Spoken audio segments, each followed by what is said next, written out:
السلام عليكم ورحمة الله وبركاته. كل جن وإذن سلامي ولاشين صفا حسين أيذن الله أفر وناكس أنك هذا أفرنا بحين النقطة هاي طبعا كي بركي بكسي ساعتها هذا يسكوي طبعا كل وين وحن ربينا إذن قيف ستان lever kan idiin sheegayay before aan furin waan ruuxaysaa maantana mid labaadna waxaan idin kula qaybsanayaa idin kamid tahay idin ka sheekeena waxa waaye dumarka energy ka yar yahay qofka doonaya dhexda caloosha inay caatowdo clearance ka inside ku sameeynaya sida cuntada aan cuno daa'iman foojriga ku badan yahay chemicalka freezerka cuntada la geliya si fiican bay idinka sameynaysaa haddii ilaahay raali ka noqdo waan furayaa ta arkaysaan waan furayaa dadka ma aragtay macaanka jecel way u kharaarta kolley laakiin dadka macaanka jecelna waan ahay laakiin ima kharaara caagagaas ku cadeysaan way la socotaa marka iibsanaysa waa lagu soo dirayaa 50 miligram oo laba xabaa ka cadeysaa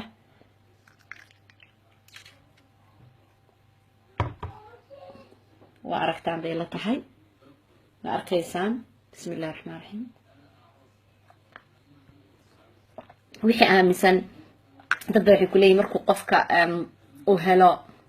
معناه يرو بيزنس وحيابا بدن إنه دتك أقول كجارسي تبعي كلي نو بحس وحنا كما يقاني مركا بليز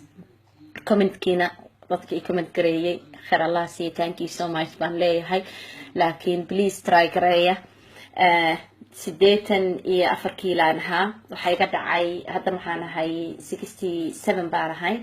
trouserska aan xiran jirno waa intuu si doona sidoo yahay hadii Ilaahay idmo please ila try gareeya hadii Ilaahay raalka noqdo dumarka Ingiriiska ama Yurubta jooga oo daalka sheegayna ragga way naga dacwoodaan hurdada tirada badan fitamiinkaas kula darsanaysa asagana timuhu u roon yahay naagta timaha problemka qabta aniga ay timaado hadduu raali Ilaahay ka yahay laabkana ha ii soo gasho waxaan tusayaa timaha aan leeyahay iyo gabadheeda timaha ay leedahay geedka igu ogaada labadaas kharash badan ma ahan waa super waa pure waa 100% naturally